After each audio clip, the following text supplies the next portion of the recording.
안녕하세요. 오늘도 사연 살롱을 찾아주셔서 감사합니다. 40대의 나이로 늑장 임산부가 된 정미현이라고 해요. 지금껏 제 아이 없이 전 남편의 아이만 믿고 의지하며 내 아이처럼 키워왔어요. 하지만 피 안 섞인 남은 어쩔 수 없이 그냥 남인가 봐요. 끝까지 절 진짜 엄마 대접 안 해주더군요. 그냥 남처럼 냉랭하게만 대했으면 이런 말까지 안 하지만 그놈의 자식 때문에 제가 받은 스트레스며 생고생 생각하면 자다가도 눈물이 날 정도예요. 결국 그 녀석에게 시원하게 한 방 날려주고 더 이상 평생 얼굴 보지 말고 살자 했죠. 그런데 현재 남편과 곧 태어날 아이 초음파 보러 갔다가 전 남편의 아들의 비참한 모습을 목격하고 말았네요. 그저 사필귀정이라는 말밖엔 떠오르지 않습니다. 머리는 꽤 좋은 녀석이었는데 남 돈 뜯어낼 생각만 하던 놈이었으니 벌받은 거죠 뭐. 제가 전 남편과 전 남편의 아들놈에게 받은 배신의 상처는 실로 어마어마해요. 여러분, 가만히 있으면 가만히인 줄 알고 헌신만 하면 헌신짝 된다고 하잖아요. 그거 다 맞는 말이에요. 아무리 내 자식, 내 남편, 내 가족이라도 너무 일방적인 희생만 하고 사시지 마세요. 내 희생과 고생을 누가 엄청 알아주고 고마워할 것 같죠? 천만의 말씀이에요. 고마워하기는커녕 아주 당연한 줄 알고 계속 바라더군요. 제 못난 면만 들춰내서 무시하기 바쁘고요. 물론 좋은 가족들, 선한 사람들도 많이 있겠지만 적어도 제가 겪은 사람들은 많이들 그렇더라고요. 그동안 얼마나 당한 게 많으면 이렇게 침 튀기며 일장연설을 하냐고요. 제 가엾은 사연을 한번 들어보시면 아마 제 심정을 이해하실 수 있을 거예요. 오늘까지만 이렇게 억울해하고 열받아 할래요. 현재 남편과 갖게 된 소중한 아이가 제 뱃속에서 자라고 있으니 앞으로는 좋은 생각, 예쁜 꽃만 꿔야죠. 적어도 우리 아기에게는 제가 살아온 인생의 발자취 혹은 그림자라도 절대 밟게 하고 싶지 않거든요. 한 여자로서 진짜 기구한 인생을 살아온 내 팔자는 이 정미연에게서 끝내고 싶습니다. 지난 세월 동안 너무나도 바랬던 임신이거든요. 이 나이에 좋은 남자를 만나게 되어 이토록 여유로운 환경에서 재혼을 하게 되고 아기를 다시 갖게 될 줄은 꿈에도 몰랐어요. 박복하게만 살아왔던 제게는 너무 비현실적인 이야기라 언감생심 상상도 못했죠. 지금 어두운 터널을 지나고 계신 분들, 이 터널의 끝은 반드시 밝은 빛이 기다리고 있습니다. 이거 제가 장담할게요. 무조건 삶의 길을 뚜벅뚜벅 걸어 나가세요. 제자리 걸음인 듯 느껴져도 절대 아니더라고요. 무조건 움직이면 그만큼의 긍정적인 변화가 뒤따라오니 절대 포기하지 마시고 행복을 위해 오늘도 힘찬 걸음 하시길 빌어요. 제 사연을 한번 들어보시고 저런 여자도 다시금 행복을 되찾고 살아가는데 나라고 못할 거 뭐 있냐 이렇게 생각하셨으면 해요. 아마 저보다 박복한 사람은 드물 테니까요. 저희 엄마는 저희 동생을 낳다 돌아가셨다고 해요. 저와 제 남동생이 연년생이니 전 당연히 엄마에 대한 기억이 전혀 없어요. 사진을 보고 사람들 이야기를 듣고 우리 엄마가 어떤 사람이었겠구나 추측할 뿐이죠. 그래도 사진 딱 한 장은 남아있더라고요.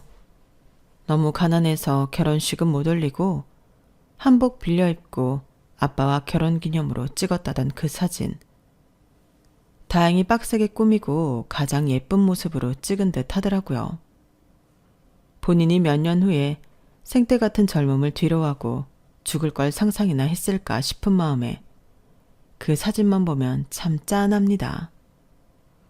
지금 제가 그 사진 속 엄마보다 훨씬 나이가 많네요. 우리 엄마가 아이 낳다가 돌아가셨기에 저도 출산을 앞두고 있는 지금 상당히 긴장이 돼요. 어쨌든 우리 아빠도 상심이 크셨는지 맨날 술독에만 빠져 살다가 제가 4~5살 때쯤 급성 간경화로 한순간에 돌아가시고 말았어요. 그래도 아빠의 모습은 어렴풋이 기억나긴 하지만 그마저도 늘 술 마시는 장면이었죠. 술 마시며 신세 한탄하고 가끔씩 집안 집기 다 때려 부수고 울부짖고 어린 저와 남동생에게 아빠는 그냥 짐승 그 자체였던 것 같아요. 술주정 부릴 때면 사람이 아닌 것 같았죠. 할머니가 한 집에 살면서 저희 남매와 아빠를 돌봐주고 계셨는데 아빠의 엄마인 할머니마저 이렇게 말할 정도였어요. 저렇게 지랄하는 건 빨리 돼져야 하는데 왜 착한 며느리는 빨리 데려가고 저 새끼는 맨날 술 처먹고 깽판 부리는데도 안 데려가는 거야. 아휴 이놈아, 얼마 있지도 않은 살림 그렇게 때려 부술 거면 그냥 되져라 되져. 애들이 불쌍하지도 않으냐? 이렇게 말씀하시던 할머니였지만 정작 아빠가 간경화로 진짜 돌아가심이 너무 슬퍼하시면서 시름시름 앓더군요. 지금 생각해보면 참 당연하죠. 하나뿐인 아들이 갑자기 죽어버렸으니까요. 할머니가 우리 남매의 부모님이나 다름없었는데 할머니까지 먼저 누워버리니 저희는 더욱 불안해져만 갔어요. 그렇게 몇 개월을 거의 기어다니다시피 하더니 기어코 사단이 나고 말았죠. 뇌졸중으로 쓰러지신 거예요. 그땐 뇌졸중이란 단어도 몰랐고 마을 사람들이 우리 남매를 불쌍히 여기며 할머니가 중풍으로 쓰러졌다고만 하더군요. 모든 주민들이 정말 찢어지게 가난한 바닷가 마을이었는데 다들 생업에 바쁜 와중에도 저희 집을 많이 도와주셨어요. 그도 그럴 것이 초등학교 4학년, 3학년 남매가 할머니의 병간호를 도맡아 해야 했으니까요. 할머니 밥이며 몸 전체를 수건으로 닦아드리는 일, 기저귀 갈아드리고 가끔 병원까지 모시고 가는 일까지 모두 우리 남매의 몫이었죠. 저는 그래도 첫째 딸이라 힘들고 더러워도 꾹 참고 해냈어요. 그런데 제 남동생 현수는 할머니 간호하는 게 힘에 부쳐서 눈물까지 뚝뚝 흘릴 때가 많았죠. 누나, 우린 왜 이렇게 살아야 해? 아빠 살아계실 땐 맨날 공포 속에 떨며 살다가 이젠 할머니 똥까지 치워야 하고 다른 애들은 엄마 아빠가 차려주는 따뜻한 밥 먹고 학교만 잘 다니는데 다 돈이 문제야. 그치? 다 돈이 문제라고. 헌수야, 힘들면 누나가 다 할게. 넌 좀 쉬어. 돈 하면 뭐 하늘에서 떨어지니. 나도 하늘이면 세상에다 억울하다고 아무리 울부짖으며 호소해봤자 나아지는 게 없더라고. 그냥 받아들이고 하루하루 열심히 살아보자. 어? 누나로서 해줄 수 있는 게 없어서 미안해. 이게 바로 우리 남매 초등학교 때의 대화였어요. 다른 아이들은 바비 인형의 로봇, 미니카 장난감들 갖고 놀 때 우린 매일매일의 생계를 걱정해야 했죠. 게다가 할머니까지 떡하니 병들어 누워 계시니 심적, 물리적 고생이 배가 됐어요. 제가 배 타고 물고기를 잡는 집들의 잡일들을 도맡아서 해온 품삯으로 그나마 입에 풀칠할 수 있었어요. 그동안 할머니를 보는 몫은 오로지 내 남동생의 것이었죠. 저희가 고생하는 걸 보고 동네에서 가족 없이 홀로 지내던 철순 오빠가 걱정을 해주더군요. 미연이랑 헌수가 고생이 많다. 특히 누나인 미연이를 보면 천의 고아인 나보다 더 힘들게 사는 것 같아. 중풍 걸려 아무것도 못하시는 할머니까지 간호해야 하니 참. 뭐 힘든 거 있으면 말해. 내가 최대한 도와줄게. 아니야. 오빠, 가족 없이 혼자 사는 오빠가 힘들지. 내가 힘들 게 뭐가 있어. 말이라도 그렇게 해줘서 고마워. 말은 그렇게 했지만 곧 철순 오빠의 도움을 받을 일이 생겨나고 말았어요. 제 동생 헌수가 쪽지만 한 장 남기고 사라져버린 거였죠. 누나, 정말 미안해. 지금은 이렇게 내가 도망치지만 언젠간 돈 많이 벌어서 누나 꼭 호강시켜줄게. 사는 게 아니야. 두고 봐. 내가 꼭 성공할 거야. 미안해, 누나. 그나마 믿고 의지하며 살던 내 혈육이 떠나버렸다는 게 너무 슬펐어요. 무슨 도움이든 주겠다던 철순 오빠를 찾아가서 울며 불며 하소연할 수밖에 없었죠. 철순 오빠, 헌수가 쪽지 한 장 남겨놓고 집을 나가버렸어. 이제 난 어떻게 살아. 동생이라도 있으니 이 약 물고 버텼는데 너무 힘들어. 나도 어디론가 도망가 버리고 싶다고. 가끔 원양어선을 타며 생계를 유지하던 철순 오빠는 열일 다 제쳐두고 제 동생 헌수를 찾아 나섰어요. 하지만 그때만 해도 핸드폰도 잘 없던 시절이라 사람 찾기가 너무 힘들었죠. 그렇게 전 혼자가 되었어요. 겨우 입학해서 다니던 중학교도 때려치웠어요. 공부하러 학교 갈 시간에 단 100원이라도 더 버는 게 중요했거든요. 아무리 정성 들여 간호해도 할머니는 나아질 기세를 보이지 않았어요. 그렇게 하루하루 도장 깨기 하는 기분으로 처절하게 버티고 또 버텼어요. 어느덧 5, 6년이 흐르고 제가 20살 생일이 되던 날 할머니는 밤중에 돌아가시고 말았어요. 어촌 마을에 동네 분들이 다들 그러더군요. 아이고야 미연아 진짜 고생 많았다. 손녀딸로서 네 할 도리 다 했어. 이제 너도 성인이 됐으니 다 잊고 네 인생 살아. 네가 하고 싶은 거 마음껏 하면서 편히 살거라. 하지만 전 아무 대답도 할 수 없었어요. 지금껏 할머니 곁에서 병수발 들며 할머니 죽 먹이고 수건으로 온몸 닦아드리고 똥 치우고 오줌 치우고 학교도 때려치우고 돈 벌기 위해 갖은 노력하던 그 모습이 제 인생이었기 때문이죠. 저한테 그 밖의 생활은 아예 존재하지 않았어요. 제 온몸을 다 갈아 넣은 탓에 20살의 제 건강은 말이 아니었고 제게 남은 건 아무것도 없었죠.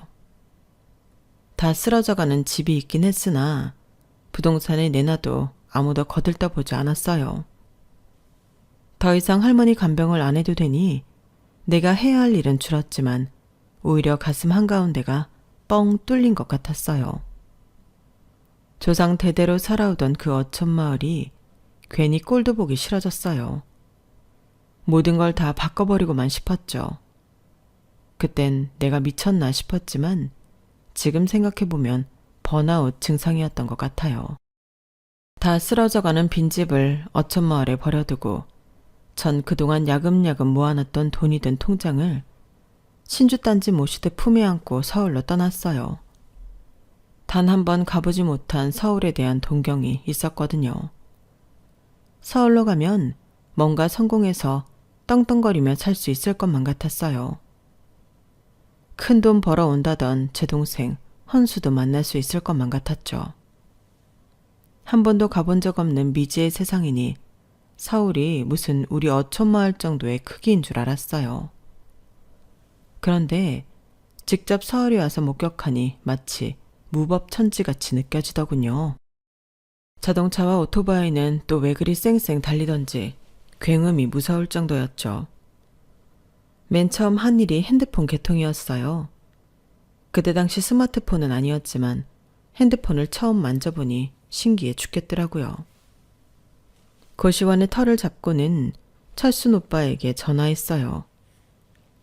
철순 오빠, 나야 미연이. 서울 와서 남대문 갈치집에서 일하기로 했어. 얼굴 반반한 아가씨라고 뽑아주겠대. 어촌마을 지겨워 해산물은 거들떠보지도 않으려 했는데 결국 또 갈치집에서 일하게 됐네. 전 처음 하는 서울살이에 들떠서 웃으며 전화했지만 철순 오빠의 목소리는 좀 이상했어요. 우는 것 같더군요. 이 바보야, 너 서울 가니까 그렇게 좋으냐? 이 어촌마을에서 평생 널 보며 가깝게 지냈는데 이 철순 오빠는 보고 싶지도 않아? 난 너 보고 싶어서 배 타서 고기 잡을 때도 이렇게 엉엉 운단 말이다. 너 어디야? 나도 너 따라 서울 갈란다. 얼른 주소 대. 그토록 용기 있고 카리스마 있던 철순 오빠가 질질 짜는 소리를 들으니 너무 신기할 정도였어요. 귀엽게 느껴지더군요. 그래 오빠 서울로 와. 여기 우리처럼 못 배우고 돈 없는 사람들이 할 수 있는 일거리 엄청 많다. 평생 친오빠처럼 여기며 살아왔는데 타지에서 오빠의 애정 섞인 투정을 들으니 뭔가 다른 감정이 들기도 했어요. 철순 오빠가 서울로 짐 싸서 오는 순간부터 우린 사실상 부부가 되고 말았죠 뭐. 서울역에서 몇 달 만에 오빠를 보는 순간 껴안고 뽀뽀하고 다 했거든요. 그 전까진 손 한 번 안 잡았는데 말이죠. 우린 너무 쉽게 커플이 되었고 바로 함께 동거할 집을 구했어요. 고시원에서 적어도 몇 년은 버텨야겠다고 생각했었는데 계획을 변경하여 반지하 사글세 방을 얻어 신혼집으로 꾸미고 혼인신고도 했어요.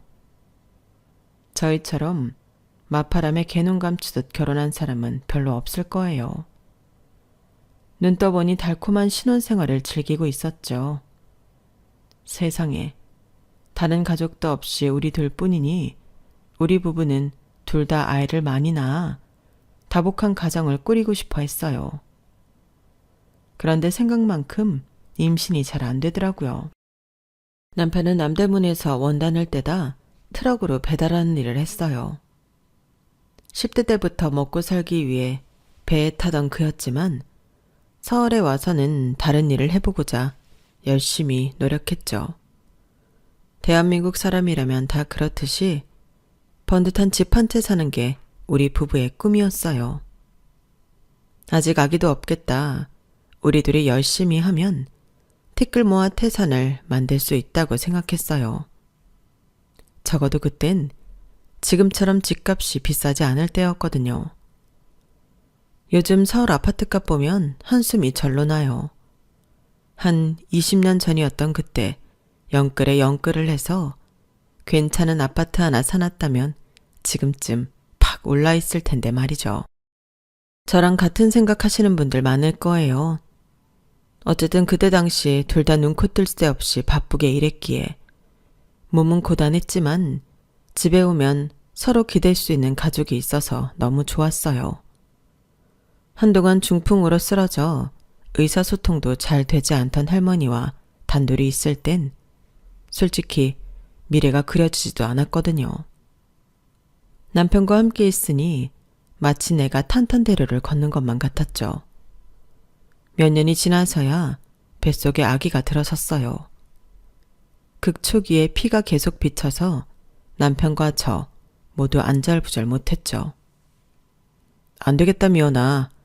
그냥 당분간 일 그만두고 집에만 가만히 있어. 내가 2배로 뛰어서 열심히 돈 벌게. 저녁 타임에 원단 공장에서 지방으로 배달 가는 거 추가로 하면 그래도 야근 수당 쏠쏠이 쳐준다고 하더라고. 뭐? 안 돼 여보. 새벽부터 일하고 또 밤까지 일을 또 하겠다고? 절대 안 돼. 그냥 우리 아기 조금 클 때까진 원룸에서 계속 지내도 되니까 너무 돈에 연연하지 말자고. 어? 남편은 대충 알았다고 하면서도 절대 포기할 사람이 아니었어요. 기어코 새벽부터 밤까지 2탕을 뛰더군요. 그러다가 사단이 나고 말았죠. 밤에 갑자기 제 핸드폰으로 전화가 왔어요. 뭔가 느낌이 쎄했어요. 남편이 일하는 원단 공장의 사장님 전화였어요. 재수씨, 지금 TV 켜봐요. 철순이가 타던 트럭이 터널 안에서 전복돼서 몇 중 추돌라고 불도 나고 난리도 아니에요. 철순이는 119 타고 병원으로 바로 이송됐는데 에휴 어쩌나. 이미 지금 재수씨 임신 중이죠? 내 입이 안 떨어져서 말을 못하겠네. 어쨌든 후딱 병원으로 와봐야겠어요. 그렇게 내 남편이 어떻게 된 건지 제대로 듣지도 못하고 택시 잡아 타고 병원으로 향했어요. 서울 외곽으로 향하던 택시길이 얼마나 멀게 느껴지던지 기사 아저씨를 마구 재촉해댔죠. 미친년처럼 택시에서 울부짖었어요. 너무 두려웠죠. 우리 남편이 어떻게 됐을까 봐요. 하지만 걱정은 제 현실이 돼버렸더군요. 이미 내 남편은 저 세상 사람이었죠. 남편의 시신을 부여잡고 엉엉 울고 있는데 뒤에서 응급실 간호사가 다급히 제게 말을 건넸어요. 저 죄송한데 지금 하혈을 너무 많이 하고 계세요. 혹시 임신이라도 하셨을까요? 하도 제정신이 아니어서 하얀색 잠옷을 입고 그대로 응급실에 왔는데 제 파자마 하의가 빨갛게 물들다 못해 피가 뚝뚝 떨어지고 있더라고요. 저도 모르게 소리를 지르고 말았죠. 졸지에 제가 응급실 진료를 받게 되었어요. 저 초기 임산부예요. 우리 아이 좀 살려주세요. 의사에 의해 긴급히 확인을 해봤지만 이미 아이는 유산되고 난 후였어요. 그 전부터도 안 좋긴 했는데 워낙 큰 충격을 받았으니 제 자궁에 딱 붙어 있을 수 없었겠죠. 그날 그 응급실에서 뱃속의 아이와 남편까지 모두 잃고 또다시 혼자가 되었네요. 장례는커녕 남편을 화장하여 유골함 하나 덜렁 들고 집으로 돌아오는데 그 길이 구만리처럼 느껴졌어요. 한쪽 다리에 100kg씩 쇳덩이를 짊어진 것처럼 무거웠죠. 그게 그때 당시 제가 느끼던 삶의 무게였어요. 그놈의 돈이 뭔지 참으로 무서운 놈이었죠. 사실 웬 음주운전 트럭 기사가 술 처먹고 터널 안에서 역주행해서 내 남편이 사망한 거지만 모든 게 돈 때문인 것만 같았어요. 돈만 넉넉했어도 남편이 저녁 6시까지만 일하고 집에 퇴근하여 나랑 저녁 먹으며 하하호호 즐겁게 쉴 수 있었을 텐데 돈 조금 더 벌겠다고 또 일하러 나가서 그렇게 된 게 황망했죠. 그토록 왼수 같은 돈이었지만 다시금 제가 100% 벌어야 했어요. 누가 날 위해 쌀 한 톨 주는 사람이 없었으니까요. 대체 내 사주팔자가 어떻게 된 건지 다시금 혼자가 되었으니 미치고 환장할 노릇이었죠. 전 남대문에 가서 그곳에서 찾을 수 있는 일자리를 모조리 찾아 하겠다고 했어요. 미친 듯이 일하지 않고 몸이 조금이라도 편한 순간이 오면 남편이 너무 보고 싶었거든요. 일부러 몸을 혹사하고 갈아 넣었죠. 남대문 바닥에서 흐리멍텅한 눈빛을 하고 좀비처럼 일하고 있던 절 보고는 남편이 일했던 원단 공장 사장님께서 제안을 했어요. 재수씨, 남대문에서 재수씨 모르는 사람이 없더라고. 웬 젊은 여자가 저승사자 눈빛을 하고는 하루 종일 죽어라 남대문 바닥 쓸며 일하고 댕긴다고 말야. 남편 죽고 딱 해서 그냥 두고 볼 수만은 없네 그려. 우리가 직영으로 운영하는 소매 가게가 하나 있어요. 거기 원단 공장에서 일반 소비자들한테 파는 거지. 그 가게 하나 맡아서 해봐요. 내가 월급 두둑히 줄 테니 다른 일 다 접어요. 딱 저녁 먹기 전까지만 일하고 집에 들어가서 쉬란 말이야. 제발 좀. 원단 공장 사장님 말씀처럼 하지 않으면 죽을 것 같았어요. 내 몸이 더 이상 버틸 수 없을 정도로 모든 기능이 약해져 있었거든요. 그 제안을 감사히 받고는 원단을 떼어다 파는 일을 했어요. 남편이 남대문 시장에서 워낙 성실히 일해왔고 인상이 좋았어서 많은 상인들이 과부인 절 불쌍히 여기고 잘해줬어요.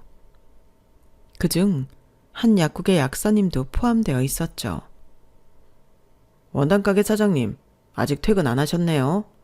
비타민 배달 왔습니다. 잠시 가게 들어가도 될까요? 어머, 약사님 안녕하세요. 저 비타민 배달시킨 적 없는데요. 근데 약도 배달이 되나요? 농담이고요. 그냥 미연 씨 얼굴 한 번 더 보고 싶어서 왔네요. 저번에 소화가 잘 안 된다고 소화제 사러 오셨잖아요. 이젠 괜찮으세요? 미연 씨만 보면 예전 제 모습 보는 것 같아서 안쓰러워서 하나라도 더 챙겨주고 싶네요. 저도 와이프랑 섭외라고 진짜 힘들어서 살이 49kg까지 빠진 적이 있었거든요. 남자 몸이 49kg라니 해골이 따로 없었죠. 저 가끔 이렇게 찾아와서 수다 떨어도 될까요? 신입 알바 약사를 한 명 들여서 시간이 좀 나는데. 남대문에서 꽤 오래 약국을 운영했던 이민혁 약사의 개인적인 이야기를 듣는 건 처음이었어요. 제가 남편과 사별한 건 남대문 시장 사람들 다 아는 사실이었지만요. 그 약사는 웬일인지 우리 가게 원단을 사가는 일이 잦았어요. 집에 미싱이 있어서 원단으로 이것저것 만들어보고 있습니다. 제 취미예요. 전 그 말을 믿고 단골이 한 명 더 생긴 것에만 좋아라 했죠.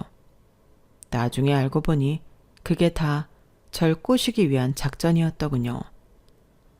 그는 집에 미신 자체가 없었으며 우리 집에서 사갖고 간 원단을 산처럼 쌓아놨더라고요. 어쨌든 그 호레비 약사는 제가 마음에 들었는지 어느 순간부터 강하게 대시해왔어요. 하도 제가 목석같이 안 넘어가니까 돌직구로 사랑 고백을 하더군요. 난 미연 씨 너무 마음에 들고 사귀고 싶고 실은 결혼까지 하고 싶어요. 약국에 있으면서도 건너편 미연 씨네 원단 가게에만 눈이 가네요. 일에 집중이 안 될 정도라니까요. 제가 나이가 많고 호래비에 10살짜리 아들이 하나 있긴 하지만 딸 좀 예쁘게 봐주면 안 될까요? 우리 아들 진짜 착해요. 아마 미연 씨가 나와 결혼해서 엄마가 되어준다면 아주 잘 따를 거예요.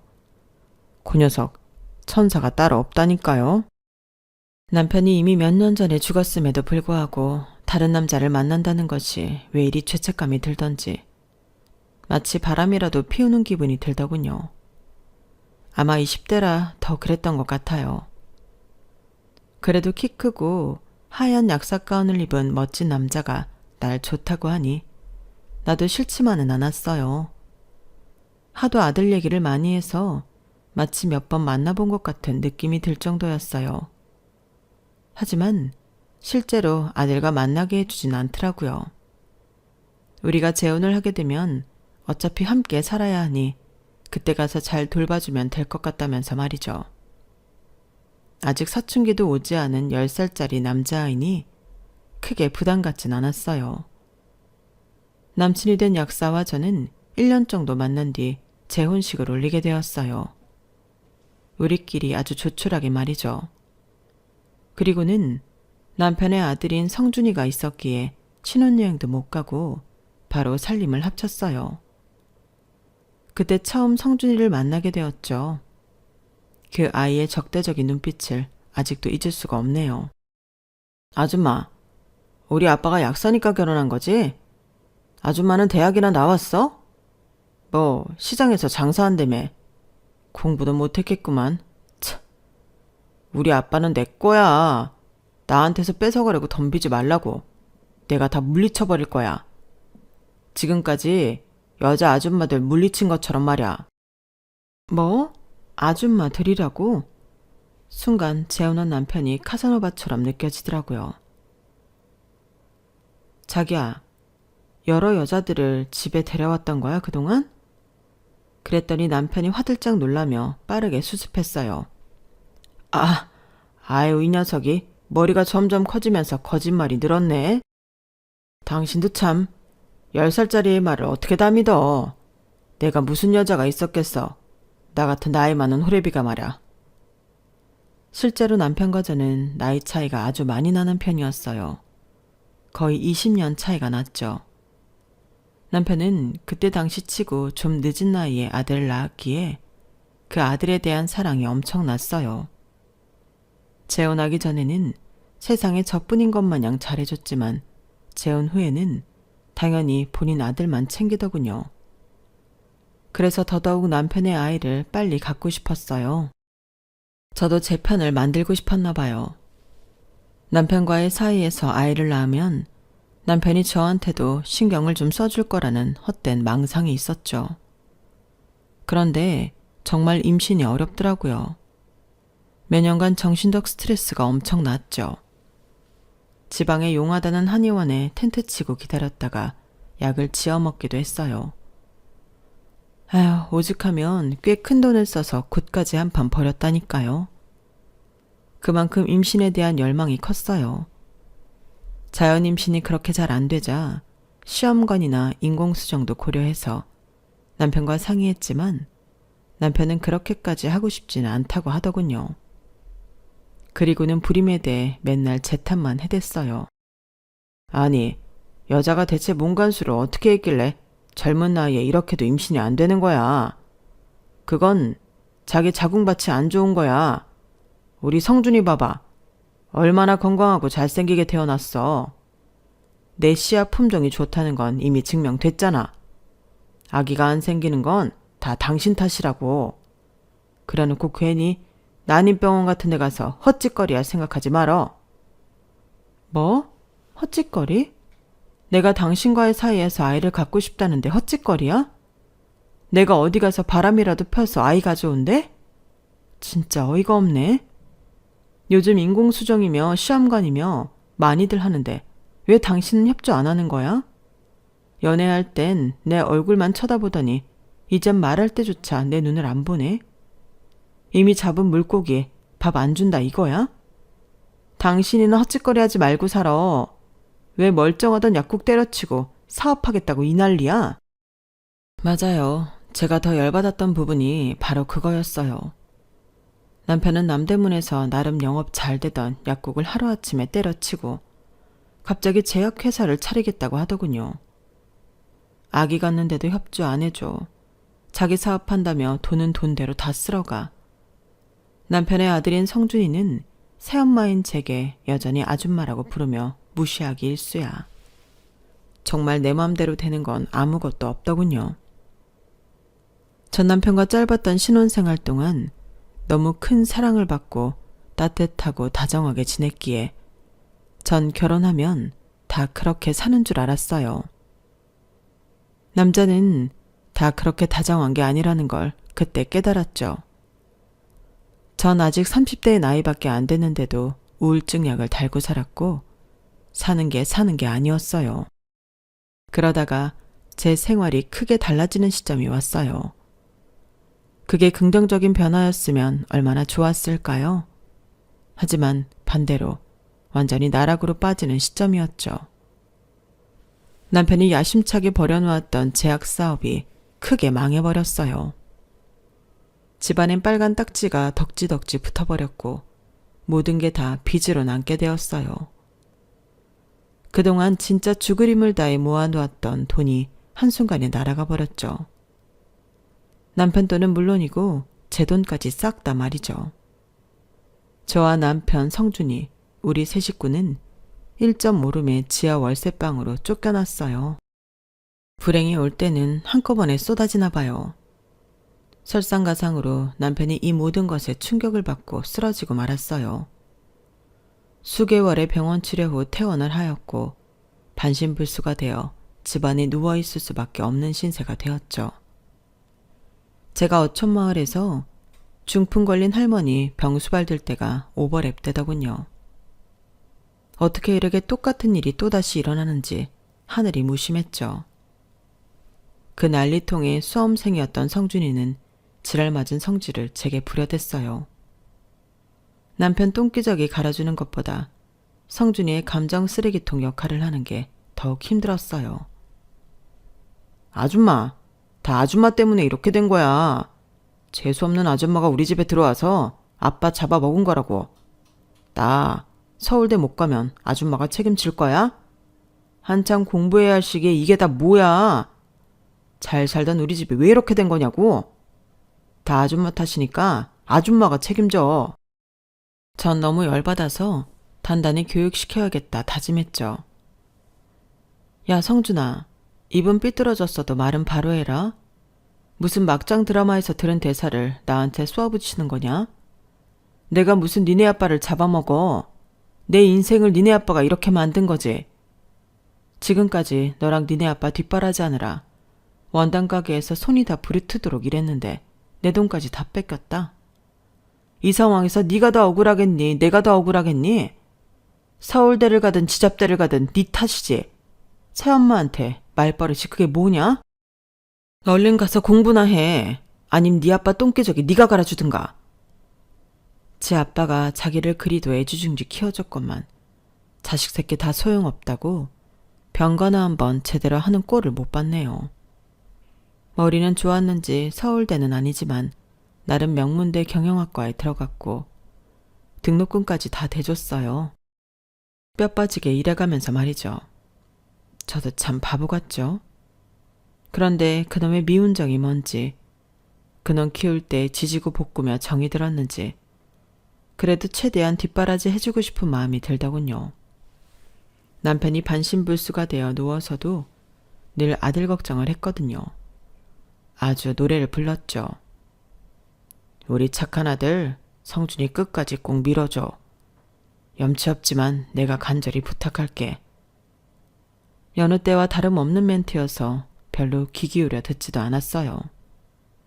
그런데 그 후로 남편 숨이 가빠지더니 끝내 숨이 끊어지고 말았죠. 너무 놀라서 심장이 두근거렸어요. 얼른 119를 불러 구급차를 타고 함께 가면서도 이 상황이 믿기지 않더군요. 내게 또 이런 일이 발생하다니 진짜 성준이 말처럼 내 운이 안 좋아서 남편들이 죽어나가는 건가 싶은 생각까지 들었어요. 그렇게 남편은 세상을 떠났어요. 장례를 치르고 집에 와서 남편의 유품을 정리하는데 창고에서 웬 노트 몇 권이 후두둑 떨어지더군요. 남편의 일기장이었죠. 펼쳐보고는 치가 떨리도록 분노가 일었어요. 몇 장만 봤는데도 열이 받아 눈물이 뚝뚝 떨어졌어요. 난 이미 애진작에 공장문 닫았는데 미연이가 자꾸 애가 짜고 난리쳐서 짜증난다. 나에게 자식은 우리 성준이 한 명뿐이다. 지금 와이프와의 사이에서 또 다른 자식을 갖고 싶진 않다. 그럼 우리 성준이에게 오롯이 주던 사랑을 나눠줘야 하는데 그건 죽기보다 싫다.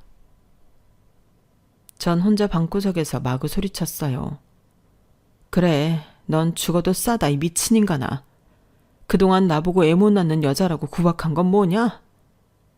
왜 나랑 결혼하자고 해서 날 이렇게 괴롭고 비참하게 만드냐고. 왜?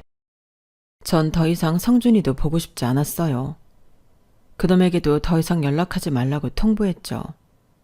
그랬더니 웬일인지 다정한 얼굴을 하며 집에 찾아오더군요.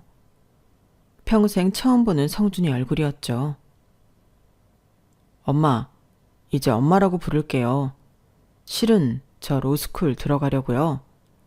제가 장학금 받을 점수는 안 돼서 등록금 다 내고 다녀야 할 것 같은데 엄마가 좀 대주시면 안 될까요? 제발 부탁드려요. 네? 제가 법조인 되면 엄마한테 진짜 잘하면서 살게요. 돈 좀 대주세요. 제발요. 세상에 태어나서 처음 엄마 소리를 들으니 소름이 끼쳤어요. 그토록 듣고 싶고 대고 싶던 엄마인데 성준이한테서 그 소리를 들으니 기분이 엄청나게 이상하더라고요. 내 뒤통수를 3개 때리고 사망한 남편의 자식이었지만 바보같이 그 아이까지 완전히 저버리긴 힘들었어요. 그 후로 돈이 필요할 때만 엄마 하며 잘 따르더군요. 몇십 년간 해온 일이 원단 가게였으니 계속 가게를 운영하며 제 앞가림은 할 수 있었어요. 어느덧 제 나이 40대로 접어든 어느 날 가게로 손님이 왔어요. 안녕하세요. 저희 집이 펜트하우스라 층고가 워낙 높아서 커튼 좀 맞추러 왔는데 원단 패턴 좀 볼 수 있을까요? 그런데 그 남자 손님의 목소리와 얼굴을 확인하자 너무 놀라고 말았어요. 바로 수십 년 전 집을 나간 내 남동생 헌수였던 거예요. 너무 오랜 시간이 흘렀지만 내 동생의 말투와 목소리, 얼굴을 단박에 알아차릴 수 있었어요. 내 하나뿐인 혈육이니까요. 헌수야, 너 헌수 맞지? 누나야, 누나. 알아보겠어, 나? 누나? 미연이 누나? 누나, 미안해. 너무 보고 싶고 찾고 싶었어. 캐나다에서 계속 살다가 서울에 와서 이잡듯이 누나를 찾아다녔는데 도대체 흔적조차 찾을 수 없었는데. 정말 미안해. 내가 그렇게 집 나와버려서 할머니랑 누나 내팽개치고 가출해서 정말 미안해. 괜찮아. 누난 다 이해해. 사람만 있으면 됐어. 건강하지? 그럼 됐어. 고마워. 날 찾아줘서. 내 남동생 헌수는 아주 대단한 사업가가 돼 있었어요. 내 동생이 그렇게 똑똑한 줄 몰랐는데 무슨 투자회사인지 M&A인지를 설립해서 성공적으로 운영하고 있더군요. 동생이 무슨 일을 하는지 무식한 저로서는 잘 이해할 수 없었지만 보통 부자가 된 게 아니었어요. 최소 몇백억 부자는 되었더라고요. 어쨌든 어촌마을에서 무작정 상경했는데 너무 운이 좋게도 하는 일마다 술술 잘 풀렸고 똘똘한 제 남동생을 본 캐나다 사업가가 후원을 해줘서 캐나다까지 공부할 수 있었다더군요. 전 남동생과 원단 가게에서 밤새 얘기했어요. 누추한 반지하 전셋방인 우리 집은 차마 보여줄 수 없었기 때문이죠. 대신 제가 힘들게 살아온 이야기를 다 털어놨더니 고맙게도 동생이 그러더군요. 누나, 내가 이렇게 성공할 수 있었던 건 다 누나 덕분이야. 내가 이 약물고 성공해서 누나 꼭 호강시켜주고 싶었거든. 내가 죽기 전까지 누나를 못 찾으면 어쩌나 엄청 초조했는데 너무 다행이야. 누나한테 돈 다 줄 거야. 이 돈 다 쓰고 살아 누나. 이거 내 돈 아니야. 누나 돈이야. 말만으로 너무 고마웠어요. 저한테 왔던 온갖 불행이 반대급으로 남동생한테 큰 행운으로 돌아간 것 같이 느껴졌어요. 그래, 네가 이렇게 잘 살게 되어 좋다. 난 그걸로 만족해. 내가 가족이 있니 자식이 있니? 나도 너뿐이다. 우리 다시는 헤어지지 말고 연락하며 지내자. 남동생은 말로만 그런 게 아니었어요. 진짜 그 이후로 제게 물심양면 지원을 해줬어요. 그런데 이상하게도 그 모든 게 익숙치가 않았어요. 남동생이 제 앞으로 서울 시내에 건물을 하나 넘겨줬어요. 누나, 이 빌딩 맨 위층에 살림집이 있으니 거기에 살면서 월세 받고 편하게 지내. 이제 고생스런 일 그만하고 말야. 하지만 곧바로 이사 가는 게 뭔가 어색했어요. 게다가 홀로 살고 있으니 70평에 방 4개짜리 거처는 필요 없다고 생각했죠. 그렇게 평생 돈덩거리며 돈을 쫓아왔는데 막상 큰 돈이 주어지니 어떻게 써야 할지 감도 안 오더라고요. 일단 하던 일을 계속하며 있던 집에서 계속 살았어요. 그때쯤 성준이가 찾아와서 결혼을 하겠다고 돈을 좀 보태달라더군요. 역시나 돈 달랄 때만 다정한 녀석이었죠. 엄마, 그동안 돈 좀 모아두셨죠? 저 결혼해야 하니 돈 좀 보태주세요. 엄마 알뜰하니 돈 좀 있으실 거 아니에요. 와이프 될 사람 뱃속에 쌍둥이가 자라고 있어요. 제발요. 속도 위반까지 해서 빠르게 결혼해야 한다던 그 녀석은 결혼식도 안 올리고 혼인신고만 한다더군요. 쌍둥이까지 임신했다는 소리에 돈을 안 내어줄 수가 없었어요.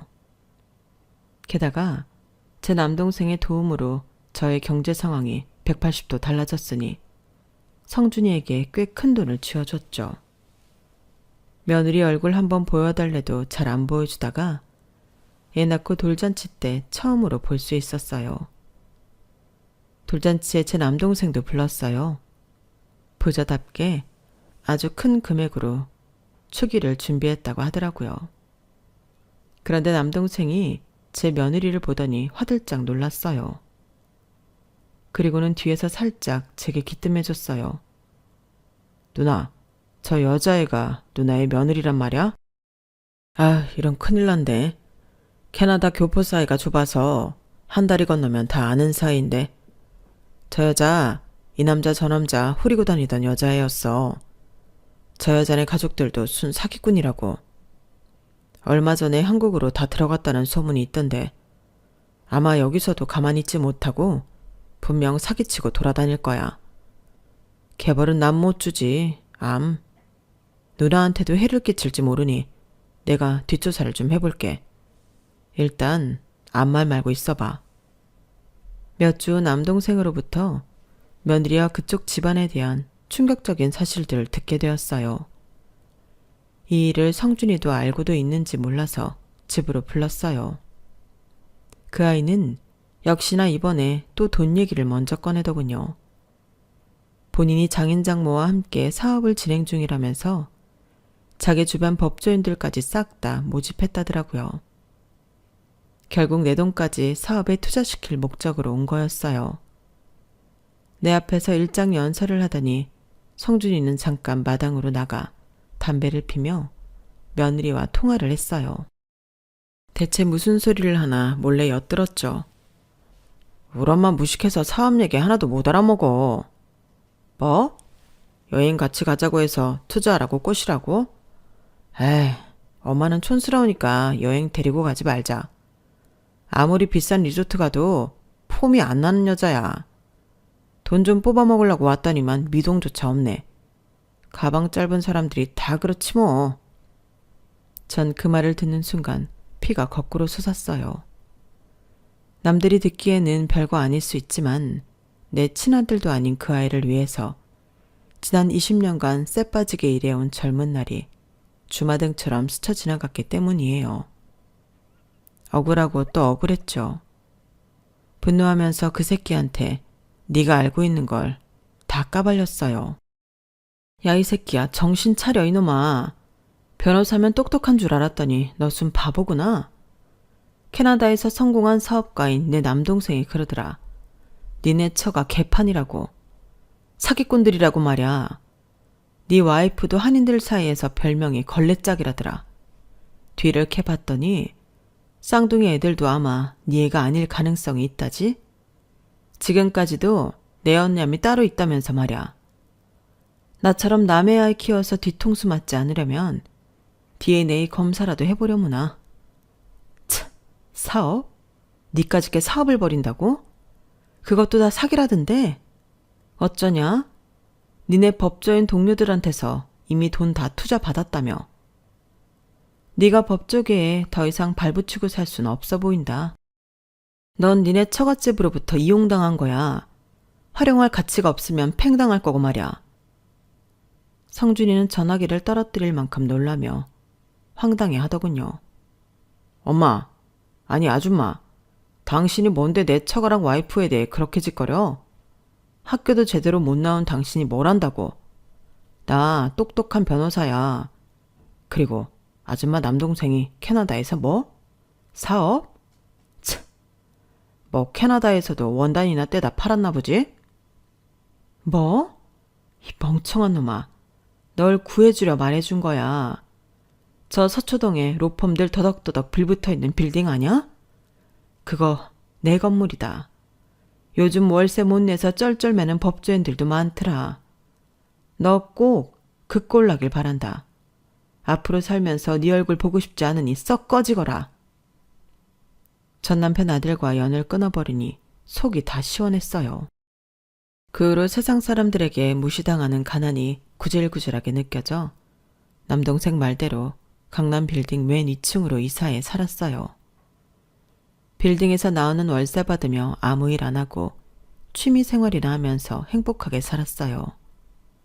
남동생은 본인만 가족 꾸리면서 사는 게 미안하다고 더 늦기 전에 제가 재혼했으면 좋겠다고 하더군요. 그러면서 정말 근사한 남자를 소개시켜줬어요. 50살 먹도록 싱글인 남자였죠. 남동생의 오랜 지인이라고 하니 믿을만 했어요. 캐나다에 오래 살았던 사람이라 한국말이 좀 서툴렀지만 그마저도 귀엽더군요. 우린 나이가 찰 대로 찬 노땅들이기에 몇 개월 사귀고 바로 혼인신고서에 도장 찍고 함께 살았어요. 제가 이미 40살이 넘은 시점이기에 임신은 언감생심, 꿈에도 안 꿨어요. 그런데 이럴 수가. 재혼한 지 딱 3개월 만에 자연 임신이 된 거 있죠. 너무 소중한 아이였어요. 자상한 남편은 산부인과에 처음부터 끝까지 함께 다녀줬어요. 개인 사업하는 남자라 시간적으로 융통성이 좀 있었거든요. 그날도 산부인과에 남편과 함께 다녀오는데 누가 제 발목을 턱 잡더군요. 저는 화들짝 놀랐어요. 곁에 있던 남편도 놀라서 그 사람의 몸뚱아리를 발로 차버렸죠. 대체 당신 누구야? 우리 와이프 임신한 몸인데 왜 발을 잡고 늘어지는 거야? 노숙자 같은 그 남자는 시꺼먼 얼굴을 쳐들고 절 바라보며 구걸했어요. 엄마, 저 돈 좀 주세요. 나 머리 다쳤어요. 이상해졌어요. 돈 없어요. 배고파요. 자세히 봤더니 바로 성준이었어요. 변호사 된 뒤로는 늘 양복만 입고 다니더니 날도 추운데 웬 거적대기만 걸쳤더군요. 야, 너 어떻게 된 거야? 왜 거지가 다 됐어? 성준이는 제대로 대답도 못하더군요. 이상한 맘에 경찰을 불렀어요. 성준이의 신원조회를 끝내자 경찰서로 복지관에서 일하는 직원이 달려왔어요. 성준이 새엄마 되신다고요? 제가 아는 스토리는 이래요. 성준이가 결혼했던 와이프가 낳은 쌍둥이들이 다른 남자의 아이였다고 해요. 1차적으로 거기에 큰 충격을 받았다네요. 또 처가 식구들이 성준이 주변 법조인들에게 투자받은 돈을 다 들고 캐나다로 도망갔다고 해요. 그 일로 인해 정신이 피폐해지고 뇌출혈로 인해 지능까지 좀 낮아지면서 변호사 일도 더 이상 못하게 되면서 길거리에 나앉게 됐죠. 모든 돈을 다 와이프 쪽에서 뺏어갔거든요. 그렇게 성준이는 그야말로 상거지가 되었더군요. 본인의 잘못된 선택으로 나락에 빠졌지만 한때 가족이었던 입장으로 불쌍하긴 했어요. 남편과 상의하에 복지관에 적은 돈이지만 매당 소적의 금액을 지불하기로 했어요. 그 아이도 최소한 먹고는 살아야 했으니까요. 여기까지가 최근의 일이었네요. 정말 숨고를 틈 없이 빡빡한 인생이었죠. 이젠 제발 평탄한 인생을 살고 싶어요. 뱃속에 우리 아가도 평화롭게 태어나기를 기원해 봅니다. 노산 중의 노산인 저의 순산을 빌어주시면 감사하겠습니다. 그저 밤에 자려고 누울 때 마음에 걸리는 게 없는 평범한 날들이 최고인 것 같아요. 별일 없이 평온하게 사는 삶을 영위하시길 바랄게요. 지금까지 길고 긴 저의 인생사에 함께 해주셔서 감사합니다. 건강하세요. 여러분, 사연 댓글에 응원과 현명한 조언 부탁드려요. 좋아요와 구독은 저에게 큰 힘이 됩니다. 오늘도 좋은 일 가득하세요.